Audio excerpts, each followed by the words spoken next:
आप देख रहे हैं BHBC न्यूज। दिल्ली एनसीआर में जब बात होती है मजदूरों की, दिल्ली एनसीआर में जब बात होती है काम की, दिल्ली एनसीआर में जब बात होती है निर्माण कार्यों की, तो समझ आता है कि जो बाहर से गांव से आए हुए लोग हैं वो यहाँ पर माइग्रेंट्स लेबर के रूप में काम करते हैं, यानी कि प्रवासी मजदूरों के रूप में काम करते हैं। लेकिन पिछले दिनों जो तस्वीरें देखी गई वो तस्वीरें डरा देने वाली थी कि इतनी तादाद में लोग पलायन कर गए इन शहरों से गाँव की तरफ।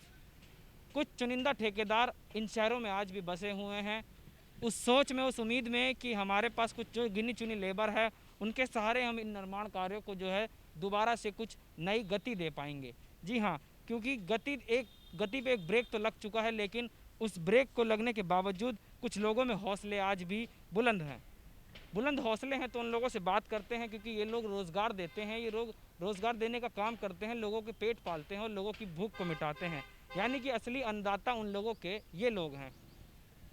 सर जी, हम बिल्डिंग कॉन्ट्रैक्टर हैं नोएडा में, हमारा साइट चल रहा है और लेबर हमारे पास 30-40 लेबर थे जो कि 1.5 महीने से बैठा के खिला रहे थे और कल या परसों लेबर हमारे यहाँ से चले गए।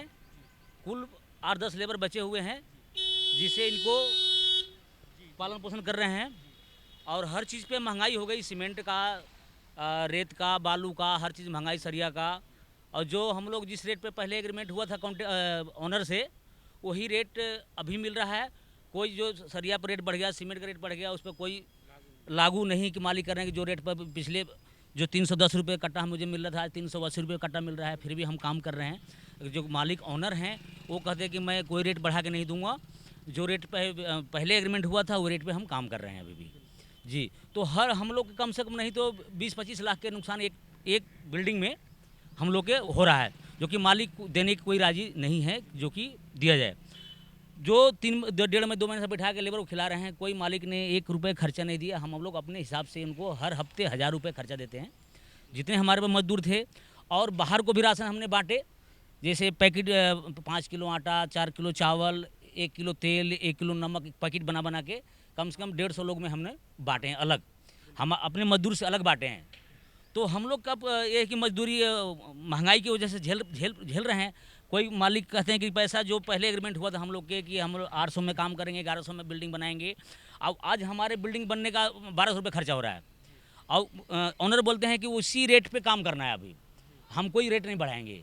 जो कि 310 रुपये में सीमेंट हम खरीद रहे थे, जो आज हम 400 रुपये में सीमेंट खरीद रहे हैं सर। जिस समय सरिया हमारा एग्रीमेंट हुआ था उस समय 42 रुपये सरिया था, आज 52 रुपये किलो सरिया है, 52,000 रुपये टन, जिसे हम बिल्डिंग बना रहे हैं।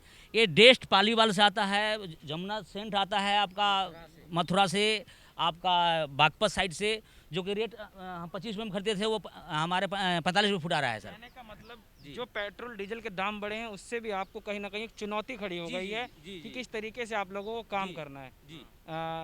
भाई साहब, आप बताइए कि किस तरीके से बहुत ज़्यादा असर पड़ा है, क्योंकि शायद आपके पास, अगर हम उदाहरण के तौर पे बात करें, जहां 100 लेबर आपके साथ काम करती थी, इस वक्त कितनी लेबर रह गई है और इस कंस्ट्रक्शन साइट को पूरा करने में कितने लोगों की आप लोगों को मदद चाहिए होती है? सर मेरे पास करीब 150 आदमी थे। हाँ सर, जिसमें मेरे पास 15 आदमी रहे हैं टोटल। हाँ सर, 15 आदमी अभी इस वक्त, और सब चले गए यहाँ से। बस थोड़े से आदमी, उनके ही द्वारा ये निर्माण पूरा करना होगा।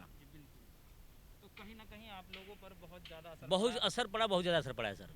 आर्थिक पैकेजों का ऐलान सरकार कर रही है जी जी। और 20 लाख करोड़ का आर्थिक पैकेज, यानी कि कोरोना वायरस जो इमरजेंसी है, एक दुनिया के लिए एक इमरजेंसी के रूप में निकल के आई है ये चीज़, हेल्थ इमरजेंसी।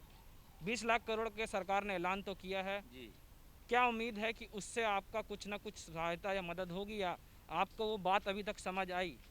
सर अभी तक तो कोई समझ नहीं आई, लेकिन हम लोग कॉन्ट्रैक्टर हैं, हम लोग रजिस्टर्ड हैं, जीएसटी भी भरते हैं, इनकम टैक्स भी रिटर्न भी भरते हैं। तो अब प्रयास करेंगे कि जो गवर्नमेंट मदद कर दे हम लोग के, प्रयास कोशिश यही करेंगे कि जितना मदद हो जाए हम लोग का, कि हम लोग 1.5 महीना में कम से कम 20-25 लाख के नुकसान उठा लिए। और जो बिल्डिंग बना रहे हैं, हर बिल्डिंग में 20 या 25 लाख के नुकसान है हम लोग के।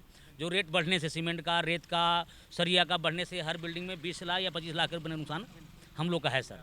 तो गवर्नमेंट से हम लोग चाहिए मदद मिल जाए।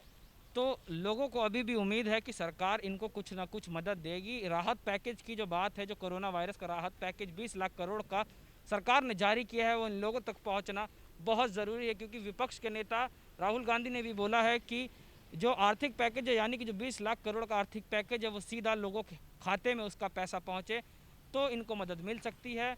नहीं तो अगर इसमें भी कोई ऊंच नीच होती है तो इनकी जो चोट है वो और भी गहरी होगी और जख्मों को भरने में काफ़ी समय लगेगा। कैमरा पर्सन वैभव के साथ दीपांश, BHBC न्यूज़।